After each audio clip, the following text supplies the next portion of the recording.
رادیۆی دەنگی گەلە.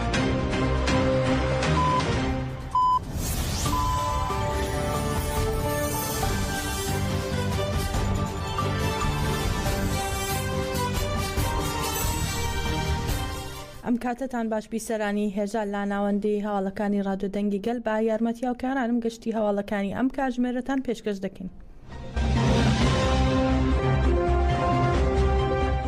پارێزەرانی ڕێبەری گەلی کورد عەبدوڵڵا ئۆجەلان بۆ ئەوەی بتوانن موەکیلەکەیان ببینن سەردانی داواکاری گشتی کۆماری بورسا و بەڕێوەبەراتی زیندانی ئیمراڵیان کرد. لە پارێزەرانی نووسینگەی یاسایی سەدا ئیبراهیم بیلماز، ڕێزان ساریجا، ڕازی ئۆستورک، مەزلوم دینچ و فایق ئۆزگۆر داواکاریەکەیان خستە ڕوو.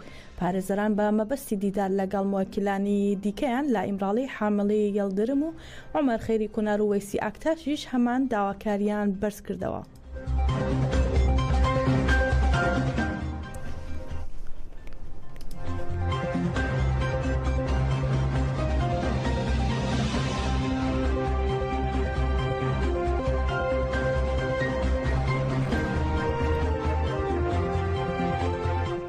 تەژەکە ئوروپا لە چوارچێوەی هەڵمەتی ئازادی بۆ بەڕێز ئۆجەلان چارەسەری سیاسی بۆ پرسی کورد کامپینی تیشکەکانی خۆری دەست پێ کرد و لەو چوارچێوەیەشدا لە کانتۆنی بێرنی سوئیسرا چالاکی دانیشتن بەڕێوەچوو.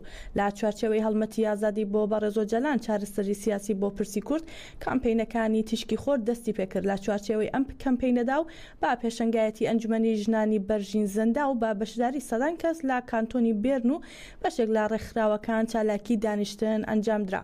لە چالاکیەکەدا لە سەرناوی ئەنجومەنی ژنانی بەرژین زەندا ئاماژە بە ساڵیادی هەڵمەتی ئازادی بۆ بەڕێز ئۆجەلان چارەسەری سیاسی بۆ پرسی کورد کرا و هەروەها جەختیان کردەوە تا ئازادبوونی ڕێبەرایەتی لە گۆڕەپانەکان دەمێننەوە و نزیکایەتی نایاسایی دژی ڕێبەرایەتی قبول ناکەن. وتیشیان ڕێبەرایەتیمان با مۆدێلی ژیانی دموکراتیک و ئێکۆلۆژیک و ئازادی خوازی ژن ئێستا لای گەلانی جیهان وەک فیلسوفێکی مەزن قبول دەکرێت و وەک ژنان لە هەموو جێگەیەک و ئازادی ڕێبەرایەتی هاوار دەکەین. ستێفان شێناچ، نوێنەری تایبەتی ئەنجومەنی پەرلەمانتارانی کۆنسەی ئوروپا سەبارەت بە سەردانەکەی بۆ تورکیا راپۆرتێکی ئامادە کرد و تیایدا ئاماژەی بەوە کرد بۆ جێبەجێکردنی بڕیارەکانی دادگای مافەکانی مرۆڤی ئوروپا لەبارەی گۆشەگیری دەبێت ڕێکاری باپەلە بگرینە بەر. یەک لە ڕێپۆرتەران و نوێنەرانی ئەنجومەنی پەرلەمانتارانی کۆنسەی ئوروپا بۆ کاروباری تورکیا ستێفان شێناچ سەبارەت بە سەردانەکەی 11 تا 14 حوزەیرانی ساڵی 2024 بۆ تورکیا راپۆرتێکی ئامادە کرد. لە راپۆرتەکەیدا کە لەلایەن شێناچ و جیل مۆرتیمێرەوە ئامادەکراوە باس لە هەلومەرجی گۆشەگیری لەسەر ڕێبەری گەلی کورد عەبدوڵڵا ئۆجەلان کراوە و لە راپۆرتەکەدا باس لەوە کراوە لەبارەی دۆخی بەڕێز عەبدوڵڵا ئۆجەلان کە ئێستا لە زیندانی دوورگەی ئیمراڵیدا زیندانیا ئاگادار کرامەوە. لە ئاداری 2020ەوە هیچ کەسێک لە کەسوکاری نەیانتوانیوە سەردانی بکەن و کۆتاجار لە ئاداری 2021ەوە بە تەلەفۆن لەگەڵ براکەیدا قسەی کردووە و لە ئابی 2019شەوە پارێزەران نەیانتوانیوە بیبینن. هەروەها ئەوەش خراوەتە ڕوو کە 5 راپۆرتی کۆمیتەی ڕێگری لە ئەشکەنجەی CPT لە بەر ئەوەی کاربەدەستان ڕێگەیان نەداوە بڵاو نەکراوەتەوە. لە راپۆرتەکەدا چاودێری لەسەر زیندان و هەلومەرجی زیندان لە تورکیا ئاماژەی پێدراوە و نیگەرانیەکان دەربارەی قەرەباڵغی ناو زیندانەکان و سزای زیندانی ماوە درێژ و ماوەی ڕاگرتن هەڵسەنگێنراون و هەروەها لە راپۆرتەکەدا بە بەرفراوانی ئاماژە بە دۆخی هاوسەرۆکی پێشووی هەدەپە سەلاحەدین دمیرتاش و عوسمان کاڤالا دراوە کە بەهۆی دۆسیەی پارکی گەزیەوە لە زیندانە و نیگەرانی لەبارەی دۆخی زیندانیانی نەخۆشیش خراوەتە ڕوو. هەروەها باس لەوەش کراوە کە سەرەڕای ئەوەی بەرپرسانی تورکیا پەیامی سازش نەکردن بەرامبەر ئەشکەنجەیان داوە، بەڵام لە ساڵانی دواییدا لە کاتی دەست بەسەرکردنی کەسەکان لەلایەن پۆلیسەوە و هەروەها لە زیندانەکان ئەشکەنجە و مامەڵەی خراپ زیادی کردووە و وتیان تورکیا بەرەو پێشچوونەکانی خۆی لەو بوارەدا سەروبن کردووە.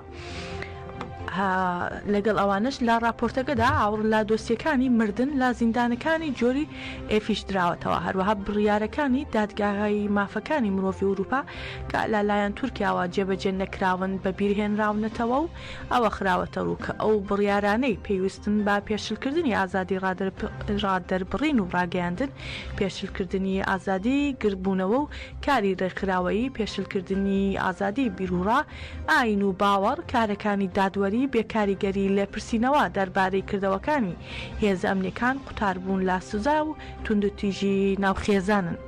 نوێنەرانی ئەنجومەنی پەرلەمانتارانی کۆنسەی ئەوروپا لە دیدارەکانیاندا لەگەڵ کاربەدەستانی ئەنکەرە جەختیان لەوە کردوتەوە کە جێبەجێکردنی بڕیارەکانی دادگای مافەکانی مرۆڤی ئەوروپا بەرپرسیارەتێکی مێژوویە بەرامبەر پەیمان نامەی مافەکانی مرۆڤی ئەوروپا و داوایان لە کاربەدەستانی تورک کرد کە دەست بەجێ ئەو بڕیارانە پێویست بە دەمیرتاش و کەفەلە جێبەجێ بکەن. لە کۆتاییشدا ڕیپۆرتەران پێیوەست بە سیاسەتی زەوتکردنی شارەوانیەکانی هەدەپە و دەم پارتیش هەڵسەنگاندنیان خستوتە ڕوو، باسییان لەوە کرد کە سەرجەم دیدارەکانیان لەگەڵ ئەنکەرە ئەو بابەتانەیان ئاماژە پێداوە. ناوەندی ڕاگەیاندن و چاپەمەنی هێزەکانی پاراستنی گەل هەپەگە لە ڕاگەیاندراوێکدا ناسنامەی دوو شەهیدی گەریلاکانی ئازادی کوردستانی ڕاگەیان کە لە زاب شەهید بوون. هەپەگە ڕاگەیان جەنگاوەرانی فیدایی ئاپۆیی هەواڵانمان شیار و نۆدا بە هەموو جۆرێک بەشداریان لە تێکۆشانی ئازادی گەلەکەماندا کرد و لە هەموو ساتێکدا مۆرکی خۆیان لە سەرکەوتنی گەورەدا و لە 4 ئەیلولی 2017دا شەهید بوون کە وەک شەڕڤانی ئازا و گیانباز میراتێکی تێکۆشانیان لە پاشخۆیان بەجێهێشت کە هەرگیز لە یاد ناکرێت.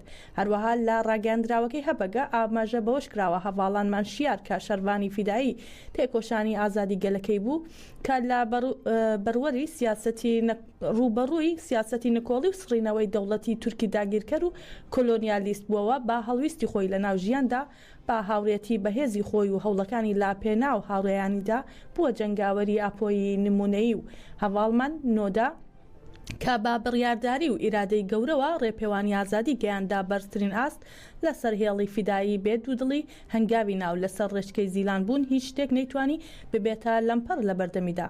لە کۆتاییشدا هەپەگە دەڵێت جەنگاوەرانی فیدایی پارتەکەمان پەکە کەوڕۆڵە قارەمانەکانی گەلەکەمان هەواڵانمان شیار و نۆدا میراتێکی گەورەی تێکۆشانیان لە دوای خۆیان بەجێهێشت، سەرخۆشی لا بنەماڵە بنرخەکەیان و گەلی وڵات پارێزی وان و شەرنەخ و سەرجەم کوردستان دەکەین.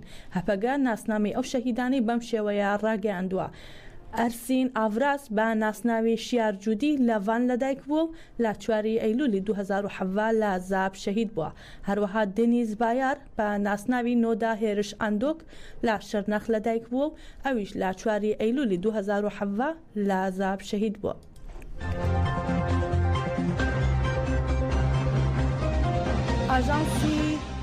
ئاژانسی هەواڵی ئانها بڵاوی کردەوە دەوڵەتی تورک و چەتەکانی لە ئافرین دوو هاوڵاتیان ڕفاندووە و دەشڵێن لە ئێستادا ئەو دوو هاوڵاتیە چارەنووسیان بە نادیاری ماوەتەوە. ئەمە لە کاتێکدایە هەفتەیەک لەمەوبەر هاوڵاتێک بە ناوی نیدال قەلەندەری 41 ساڵ کە خەڵکی شاری ماباتا بووە لە ماڵەکەی خۆی لە شاری ئافرین ڕفێنراوە و چارەنووسی بە نادیاری ماوەتەوە.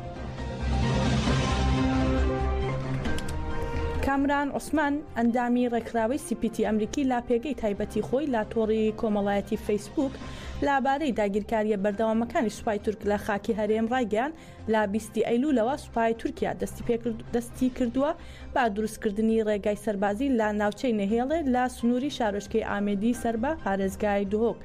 هەروەها کامران عوسمان ئاماژەی بۆش کردووە ڕێگاکە با پشتی گوندی گۆهەرزیدا تێدەپەڕێت و ئەو ڕێگایە بارێگاکانی سوپای تورکیا لا گوندەکانی سەرگەلێ و سێگرێ پێکەوە دەبەستێتەوە.